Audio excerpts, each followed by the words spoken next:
atrás, si no escuchan, se van a tener que arreglar un poco porque no hay más volumen que hay. Agradecer a ustedes que han venido y a los compañeros que han estado trabajando en la convocatoria, en la organización de esta charla, intercambio, conversatorio, como se dice en estos tiempos.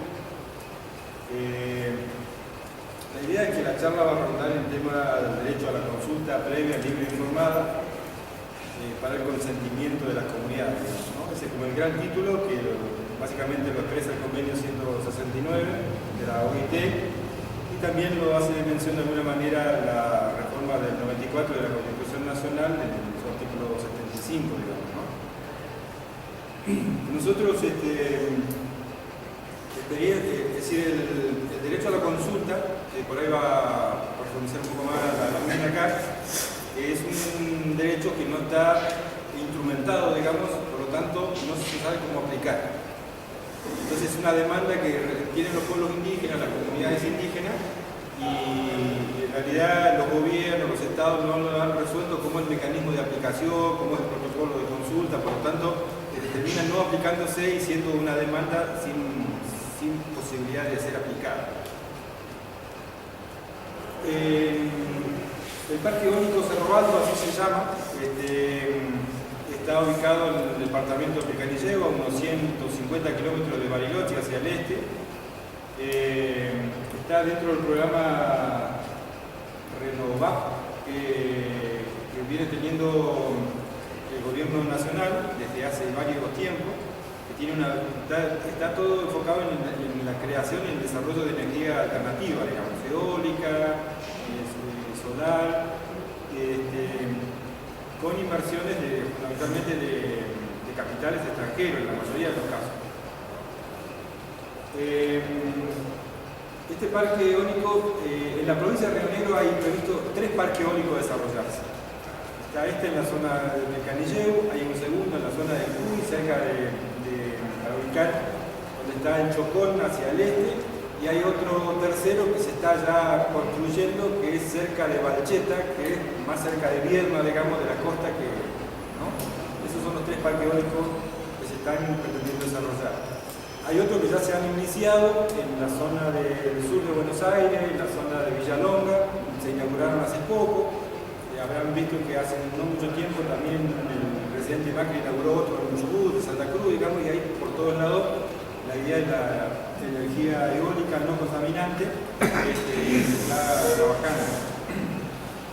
Nosotros, esto viene desde 2011, se firman los primeros convenios, digamos, de implementación de estos parques eólicos. Nosotros nos enteramos en 2017, cuando llegan a la zona ya para, sobre todo los funcionarios locales, con la idea de desarrollar este proceso en la cercanía de nuestra comunidad, y surgió la primera consulta que la gente hace es si esa energía va a quedar para la zona rural, digamos, para los campos, para la casa. Y en realidad todos estos proyectos están previstos que se produce la energía, se crea una planta, se sube al interconectado y se vende a Camesa, que es la distribuidora nacional, digamos, ¿no? No queda absolutamente, en ningún momento está previsto que quede alguna bajada local. Por lo tanto, esta idea que la gente plantea es una cosa que no existe. Esto lo fuimos enterando posteriormente, porque en realidad el primer contacto que la empresa china, que es dueña de este parque eólico, que ha comprado este parque eólico, se llama Envision. Es un capital chino. Toma contacto con nosotros porque en realidad nos va a ofrecer la posibilidad de hacer viandas o tener algún servicio de catering, como decía el compañero, para los trabajadores, digamos, ¿no? Y en realidad en ningún momento se había imaginado la idea de un trabajo más participativo o de consulta o de cómo tener en cuenta a la población, que puede ser mapuche, indígena o podría ser criolla, digamos, como hay en la zona, y nada de esto estuvo pasando, digamos, estaba previsto. Ahí nos enteramos de la existencia de este parque eólico y dónde iba a estar ubicado. El parque eólico está ubicado dentro de una estancia, un predio privado, de una familia Torres Carbonell, familia de Cortabaco.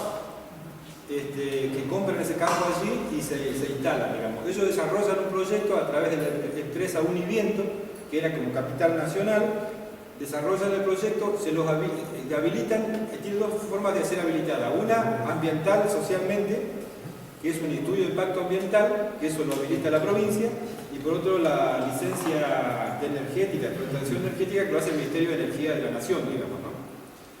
Contaba con esas dos aprobaciones, en base a eso se desarrolla el proyecto del parque eólico y esta empresa Univiento se la vende a los chinos, digamos.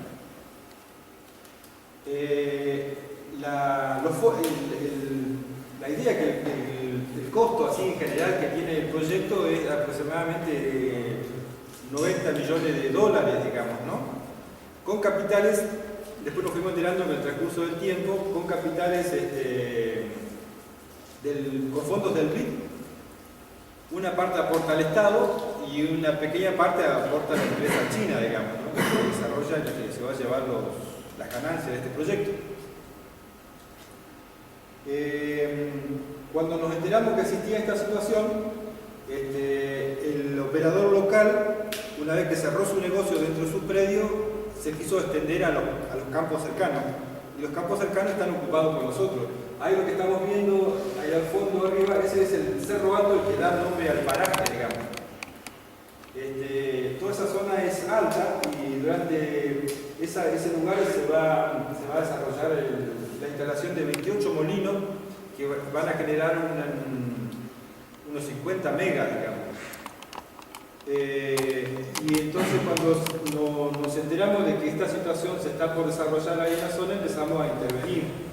Y nosotros lo primero que decimos es decir, ¿quién es habilitó? Si está habilitado, ¿quién lo habilita? Bueno, la primera era el tema de este informe de impacto ambiental, que nosotros los impugnamos por ser muy erróneo, muy mentiroso este informe, porque entre algunas cosas lo que él plantea es decir que en la zona no hay población indígena, que la población más cercana está a 40 kilómetros más al norte y habla de la comunidad Chiquinillero de Limay, que en otro momento fue afectada por la represa Piedra del Águila, hace mención de eso, y es cierto que está a 40 kilómetros aproximadamente, pero en realidad la comunidad nuestra es lindera.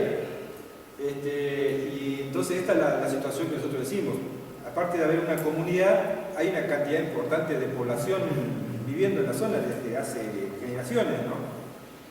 Este informe de impacto ambiental dice que la población que existe en la zona es escasa, digamos, usa otro término, pero hace entender que es muy bajo el número de población o de pobladores que pudieran haber en el lugar. Desde la comunidad, en conjunto con la coordinadora del Parlamento Mapuche, del cual formamos gran parte de las comunidades de la provincia, y desde el CODESI, que es el organismo indígena, también donde tenemos representación nuestra, lo que se hace se impugna administrativamente ese informe de impacto ambiental. Entonces se empieza a demandar la idea del derecho a la consulta. El derecho a la consulta es un derecho que lo debe aplicar el Estado toda vez que vaya a afectar algún posible derecho sobre algún proyecto o sobre algún acto administrativo que pueda generar. No solamente tiene que ser un megaproyecto que afecte lo natural, sino podría ser una ley, un decreto, un hecho administrativo que pueda generar la vida colectiva de una comunidad o de un pueblo indígena, y allí empieza a tallar el derecho a la consulta. Como decía en un comienzo, eso no está previsto, por lo tanto los gobiernos no lo aplican, porque no está cómodo, entonces directamente vamos al paso siguiente, se instala la empresa y si alguien protesta vemos cómo lo atendemos, digamos, ¿no? Entonces se armó a nivel nacional quiénes deberían ser los organismos que estén atentos a esta consulta. Es por un lado el Ministerio de Energía, quien habilita a la empresa, y por otro lado debería ser el Instituto Nacional Indígena, que es el organismo entendido en el tema indígena, digamos, ¿no? Ninguno de estos dos organismos tuvieron en cuenta la consulta. En el ámbito provincial exactamente lo mismo. No se tuvo en cuenta la consulta y por lo tanto se habilitó la licencia a través del informe de impacto ambiental. Esto llevó a que cuando nosotros planteáramos el tema de la consulta fue una larga discusión, digamos, porque en realidad el gobierno provincial decía qué es lo que quieren y arreglamos. ¿Cuántos son ustedes de la comunidad? Y vemos si podemos arreglar, ¿no? Entonces, en esa situación se plantea en esos términos el número de familias que integra la comunidad son unas 15, 16 familias. Pero el entorno, digamos, que compone el conjunto de la gente que siempre vivimos de una u otra manera colectivamente, son más de 100 familias. Por lo tanto, la cuestión nosotros decimos no es un derecho, no es una cosa que solamente nos corresponde, a nosotros nos corresponde como derecho por ser una comunidad, pero cuando se afectan cuestiones ambientales y colectivas, culturales y espirituales, el espacio a consultar es bastante más amplio. Eso se logró a partir de que la ley provincial indígena reconoce a la comunidad indígena y reconoce al poblador indígena disperso.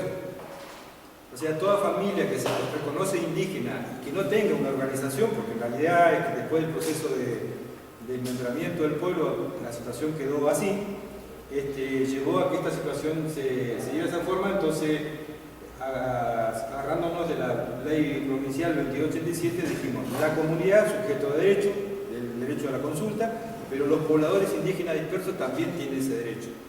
Entonces se conforma una mesa, se acepta eso, después de largas discusiones,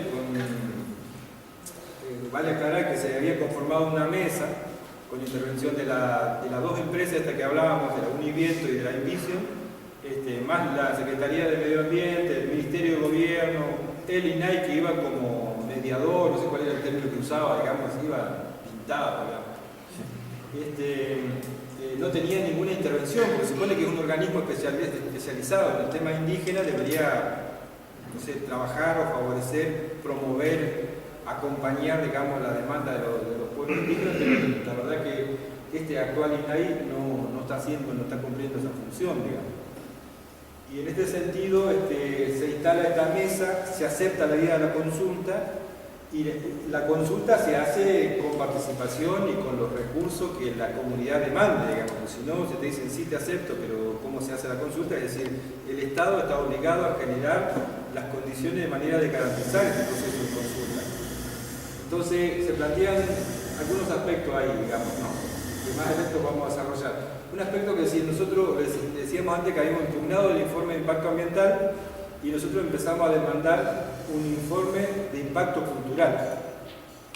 Esto no tiene mucho antecedente en Argentina, pero sí nosotros creemos que justamente como se va a afectar el cerro, y el cerro para el pensamiento mapuche es la fuerza de energía, y cuando se hacen las ceremonias se invocan a los cerros, a los ríos, a los lagos, por lo tanto adquiere una connotación importante desde lo espiritual.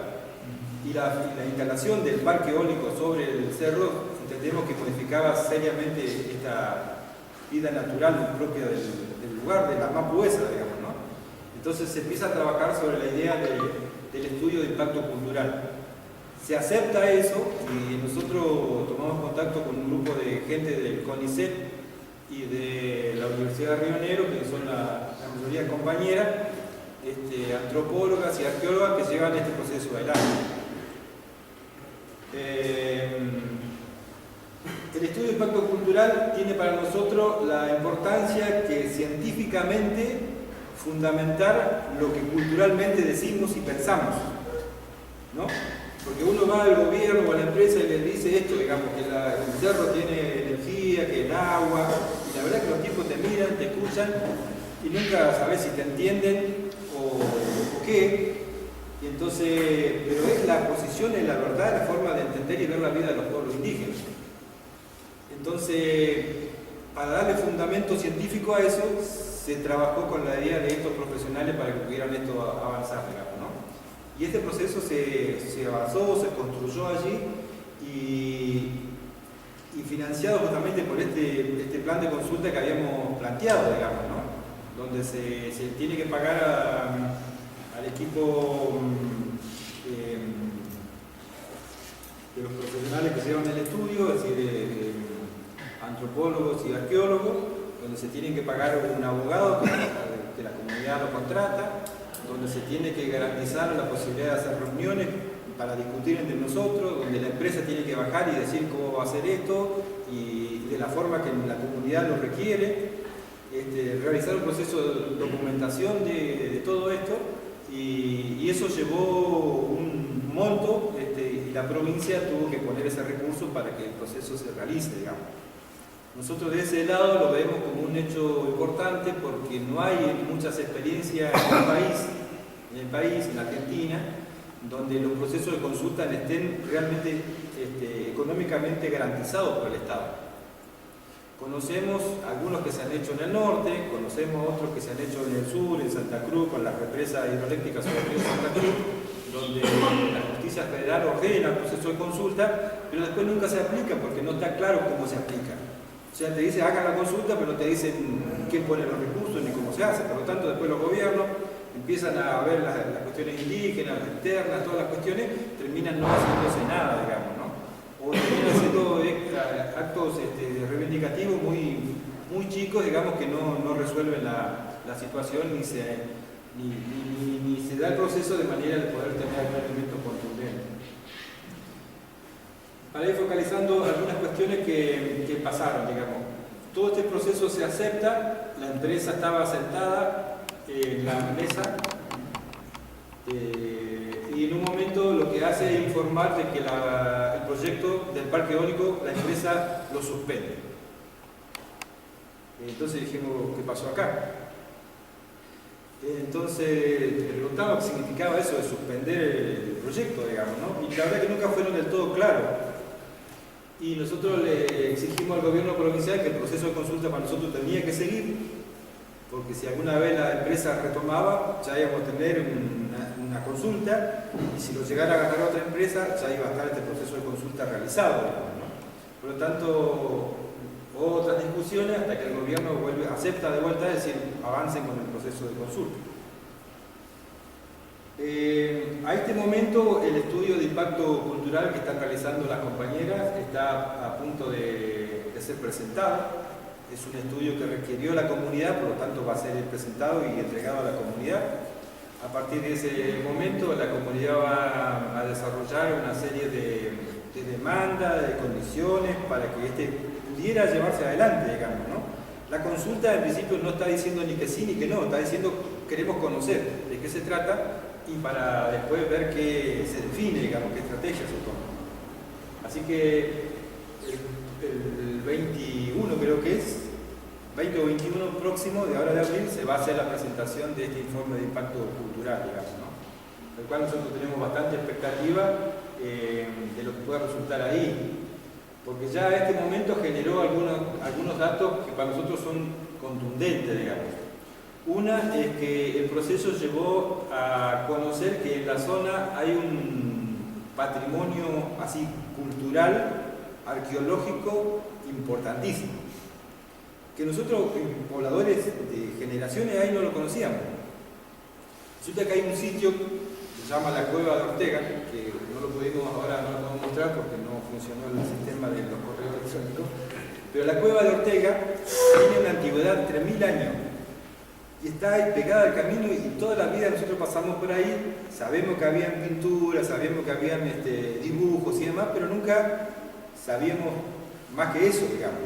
Ahora, cuando los arqueólogos que están haciendo este proceso de estudio de impacto cultural dicen, mirá, acá los datos que están, dicen que esta cueva tiene 3000 años, que sacaron una momia, que la trajeron a Buenos Aires, que estaba por acá en algún lugar, y que ese informe, ese contenido, ese estudio, ese resultado no lo conocemos, y nos enteramos, y que ahora empezamos a rastrear eso. Pero además encontramos otros dos sitios que también están en la zona, que son de 1700 años, y una cantidad importante de otros sitios que podemos pasar después en papel, digamos, volviendo a la tecnología tradicional, de manera de entender la cantidad de espacios que hay en el lugar con patrimonio arqueológico. Eso da como primera cuestión esta idea de la preexistencia indígena, rompe con todos los esquemas, ¿no? Argentina tiene 200 años, estos hacían 3000 que ya estaban ahí, 1700, o sea, esa es la dimensión, digamos, ¿no? La otra situación que se plantea es que a todo esto, como hay una desatención, digamos, del Estado en cómo cuidar el patrimonio, podría ser argentino, rionegrino, pero que es propio de los indígenas, nos hemos encontrado, por ejemplo, que aunque hay una pintura que antes era no sé, de determinadas dimensiones y que ahora le falta una parte. y que esa parte alguien la picó y se la llevó. En otro lugar había otra cueva también con una cantidad importante de pintura y empezaron a hacer un trabajo parecido y la cueva se cayó, ¿no? Entonces se perdió, digamos así, porque en realidad la piedra se cayó y se cayó toda gran parte de esa casa, digamos, que fue alguna vez alguna ruca posiblemente, se cayó y se perdió. Digamos. Esa es la desatención que hay con las cuestiones también de los pueblos indígenas, ¿no? Otro aspecto que detallamos como importante es que las familias que están poblando hoy, han venido. Un sector vino del lado de Chile, no sé, digamos, pongámosle un porcentaje, un 20%, pero el porcentaje mayor vino de la zona de Azul. Los troncos familiares de varias familias dicen que sus ancestros vivían en la zona de Azul, en la zona de Carué y otras localidades que de acá, cercanas acá a Capital, y de ahí fueron corridas hacia el sur y terminaron allá, digamos, ¿no? Terminaron allá en una zona cercana al Limay. Cuando Nueva Bariloche se encuentra con el Limay, que ahora es lago, pero estaban sobre el lado oeste del Limay. En la época del 30, el 40, se los vuelve a correr de ahí, con el avance de la fronteriza y la gendarmería y demás, y se instalan algunos, no eran generales, sino que eran hijos, digamos, de los generales que participaron de la conquista del desierto, ¿no?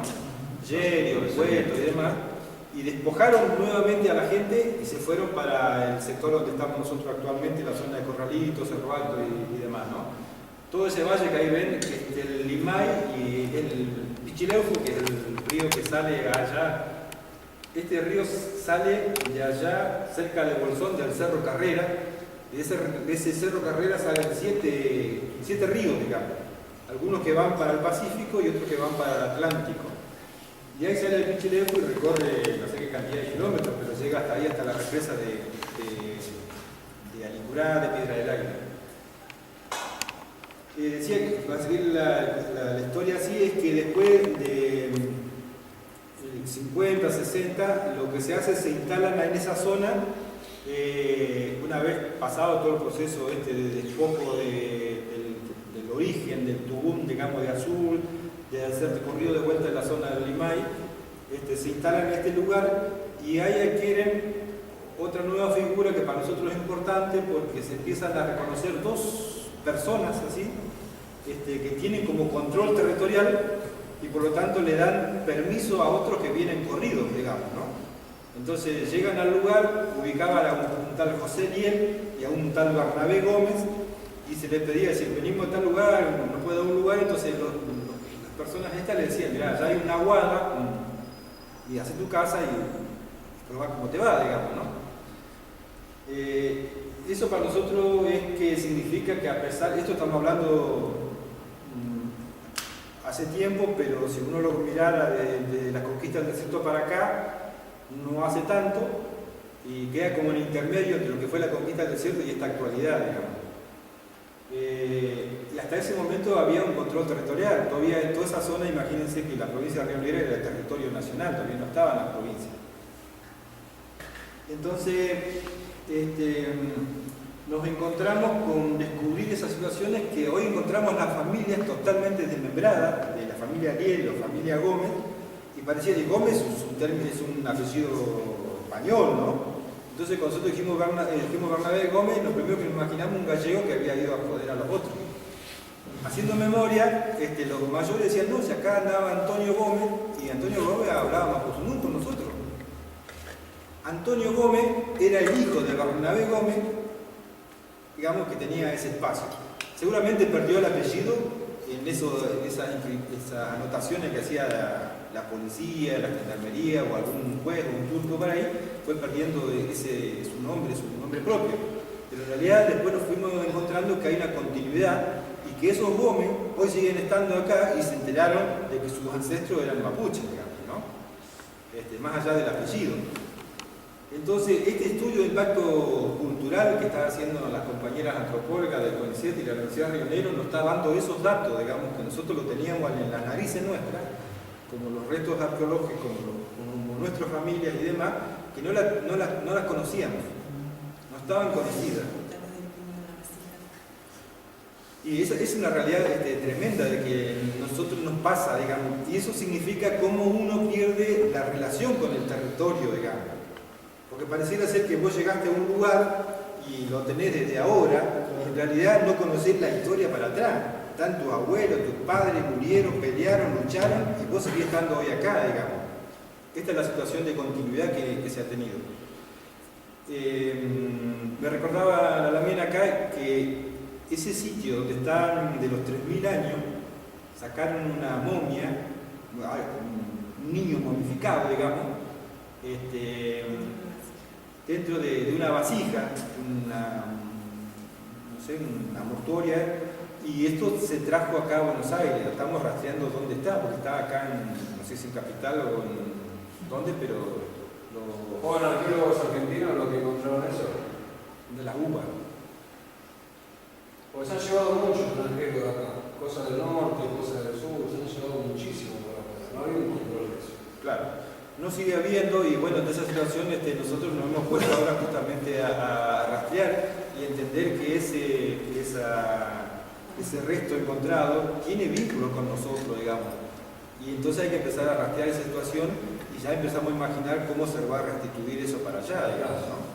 Así que esto es alguno de los elementos que estamos planteando. Da como para charlar mucho más, pero yo me tengo que callar porque así la terminamos. El mapa. Nos mandaron el mapa y lo vimos acá.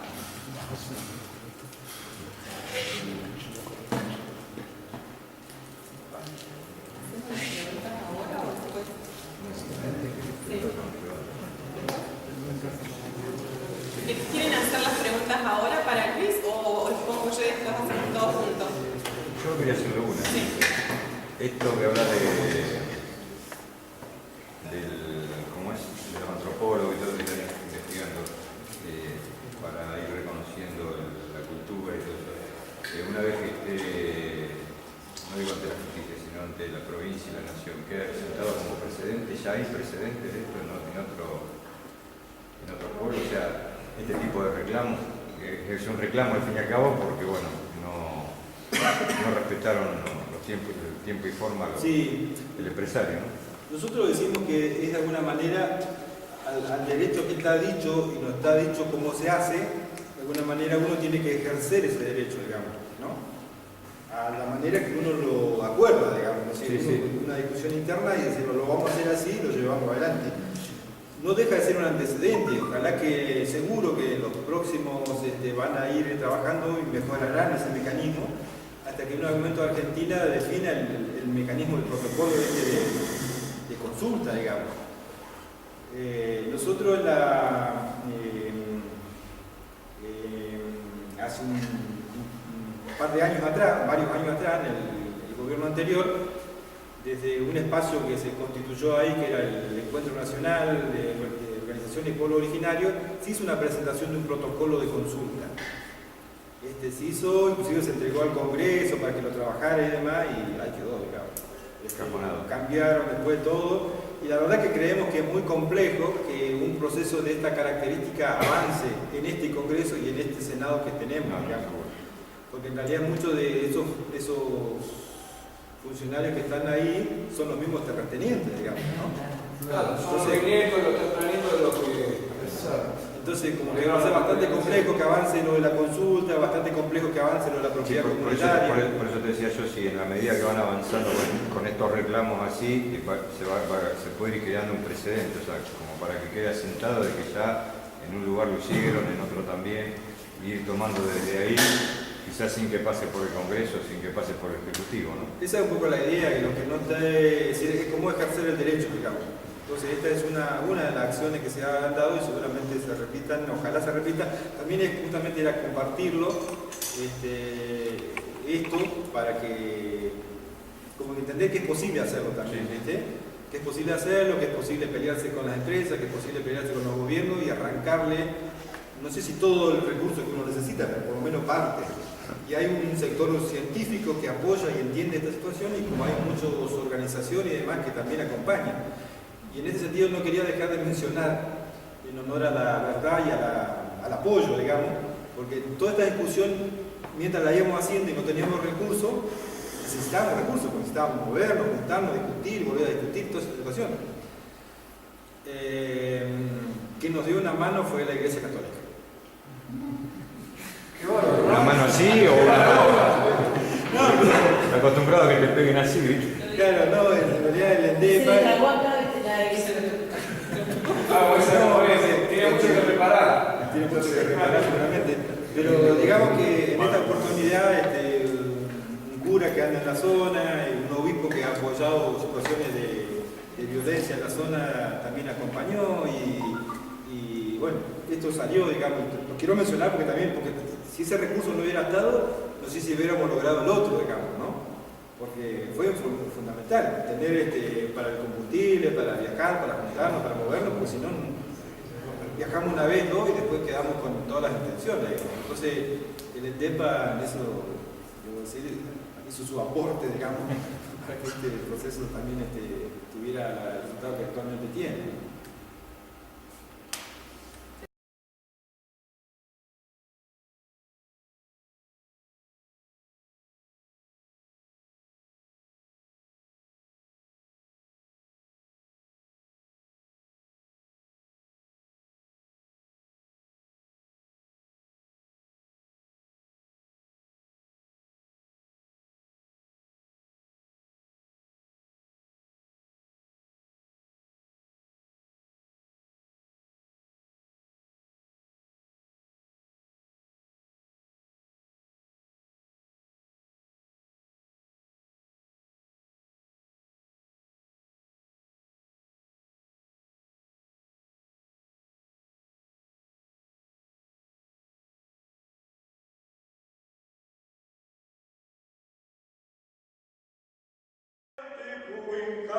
Ascolta, dai la rumate